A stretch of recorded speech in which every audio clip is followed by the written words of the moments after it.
Assalamualaikum dan selamat sejahtera.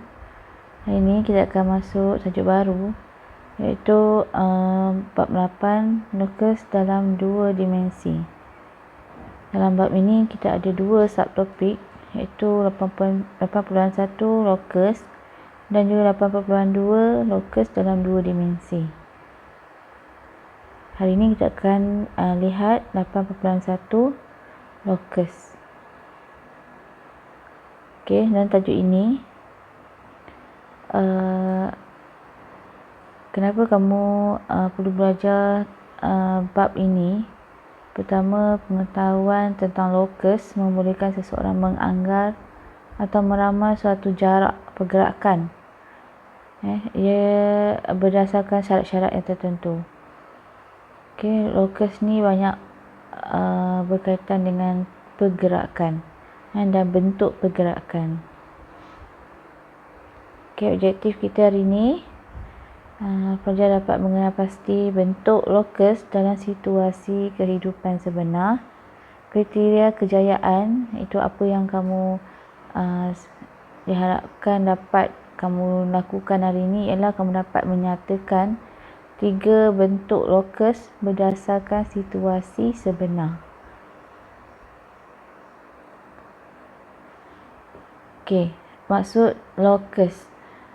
Locus adalah satu surihan atau lintasan oleh satu set titik dalam satu satah atau ruang 3 dimensi atau 3D yang memenuhi syarat-syarat tertentu. Okey, locus ni merupakan satu surihan ataupun kita panggil satu bentuk lakaran lah. Yang di satu lakaran oleh satu set titik-titik, maksudnya satu garisan. Okey, yang memenuhi syarat-syarat tertentu. 3 bentuk locus yang kamu pelajari dalam tajuk ni. Yang pertama ialah garis lurus. Okey, garis lurus sama ada garis tu mendatar ataupun garis menegak, itu dipanggil sebagai garis lurus. Kemudian garis condong. Kalau kamu lihat garis yang kedua ni, garis condong. Gambar yang saya dapat ni dia ada anak panah. Sebenarnya garis ni tak ada anak panah. Garis condong ni just garis yang condong je. Okey, sama ada dia condong ke kiri ataupun condong ke kanan. Kemudian garis lengkung. Okey, garis lengkung dia melengkung. Kadang-kadang garis tu juga boleh berbentuk bulatan. Tu bermaksud garis tu garis lengkung. Tak kisahlah dia melengkung ke atas ke bawah ke, lengkung terbalik ke. Asalkan dia melengkung, itu ialah garis melengkung namanya. Okey, kita lihat buku teks muka surat 202. Kita cuba buat uji minda 8.1a. Okey, soalan 1. Terang dan lakarkan locus bagi titik C pada setiap objek dalam raja berikut. Okey, yang pertama, sebiji bola berpusat C. Okey, kita lihat dia bermula dari titik C. Kita lihat apa dia punya pergerakan locus dia. Berpusat C yang berguling sepanjang suatu satah condong. Okey, bola tu dia akan macam mana pergerakan bola tu yang menuruni satu papan condong ni. Jadi kalau kita lihat bola ni, kalau bola ni turun melalui papan condong tu, jadi dia akan apa bentuk gerakan dia?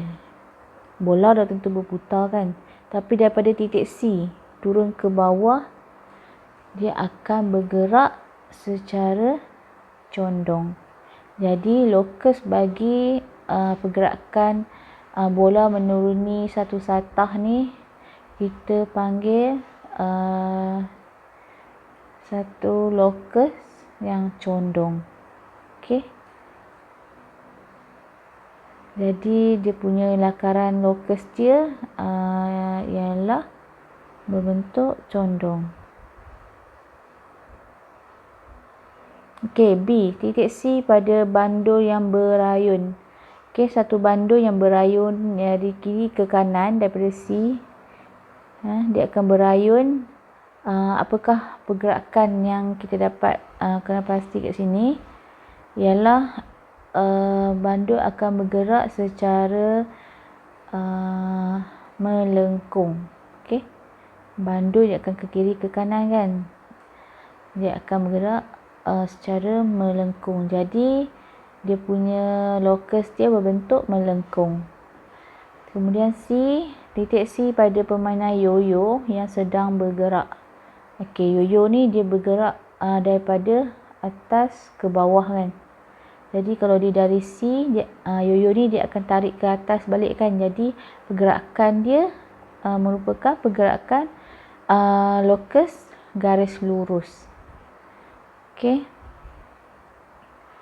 D. Titik C pada kasut seorang kanak-kanak yang sedang bermain papan gelonso di taman permainan. Okey, kanak-kanak ni dia bermain papan gelonso, dia bergerak dari atas ke bawah. Jadi apakah bentuk lokus dia? Okey, dah tentulah berbentuk condong. Okey. Soalan nombor 2, nyatakan dan lakarkan lokus bagi satu titik pada A. Sebiji kelapa yang jatuh dari pokok. Okey, kelapa yang jatuh dari pokok, dia jatuh dari atas ke bawah. Jadi apa dia punya lokus? Lokusnya ialah garis lurus. Dia punya cara lukis dia punya lokus, lukis je garis satu garis lurus. Okey. Kemudian sebiji kereta yang sedang bergerak di atas sebatang jalan raya yang lurus. Okey, lokusnya ialah satu garis lurus yang mendatar. Okey. Ada setengah orang mesti dia bagi jawapan lokusnya ialah bulatan. Dia bergerak bulat. Jawapan ni salah sebab mungkin dia fikir dia punya tayar yang bergerak. Sebenarnya dia punya soalan sebuah kereta yang sedang bergerak. Kereta tak ada berpusing-pusing jalan atas jalan raya tu. Yang berpusing hanya tayar dia je kan. Jadi kalau berdasarkan soalan ni, kereta yang sedang bergerak, jadi dia punya lokus ialah garis lurus yang mendatar. Okey, C. Seekor katak yang sedang melompat. Okey, macam mana pergerakan katak yang melompat? Okey, katak yang akan melompat secara melengkung. Okey. Katak, ada ke katak melompat secara lurus? Tak ada dia akan melompat dari atas ke bawah dari satu tempat ke satu tempat secara melengkung. Jadi dia punya lokus dia begini, melengkung. Okey, katak melompat dari kanan ke kiri macam ni. Ini ialah garis lokus melengkung. Okey.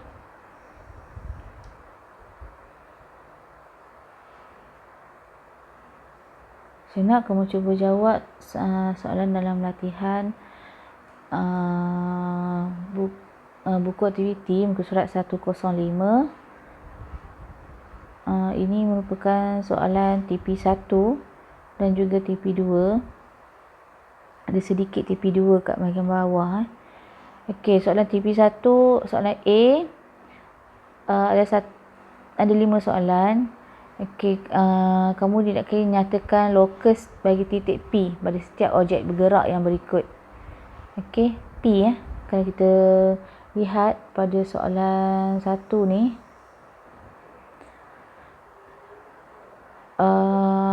titik P ialah pada bawah ni, pada jam yang bawah ni. Okey, dia bergerak secara melengkung. Jadi lokus yang perlu dilukis ialah berbentuk melengkung. Macam tu cara nak jawab dia.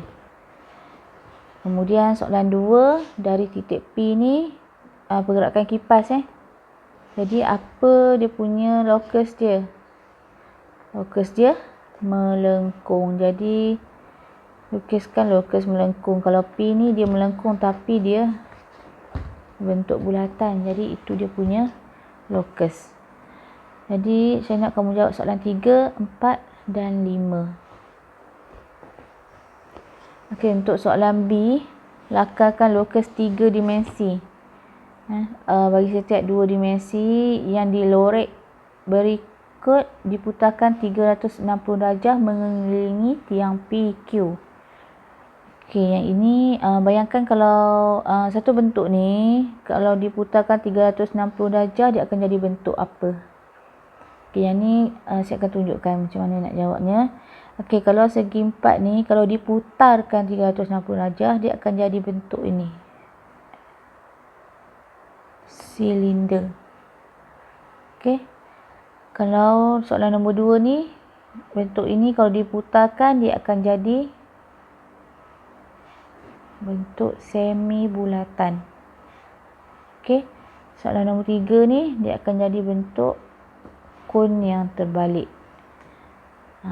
Kalau tak faham, cuba perhatikan macam mana bayangkan macam mana dia diputarkan 360 darjah. Okey.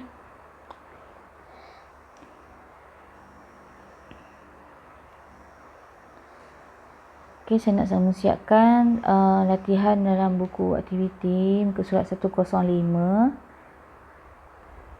Soalan 3, 4 dan 5 tadi. Kemudian saya nak kamu snapkan muka surat 105 ni dan hantar kepada saya. Okey. Kalau kamu berjaya menjawab soalan dalam muka surat 105 ni, kamu berjaya menguasai TP1. Okey, terima kasih. Kita akan sambung untuk 8.2 lokus dalam 2 dimensi pada minggu hadapan. Baik, kita jumpa lagi pada minggu hadapan. Sekian, terima kasih.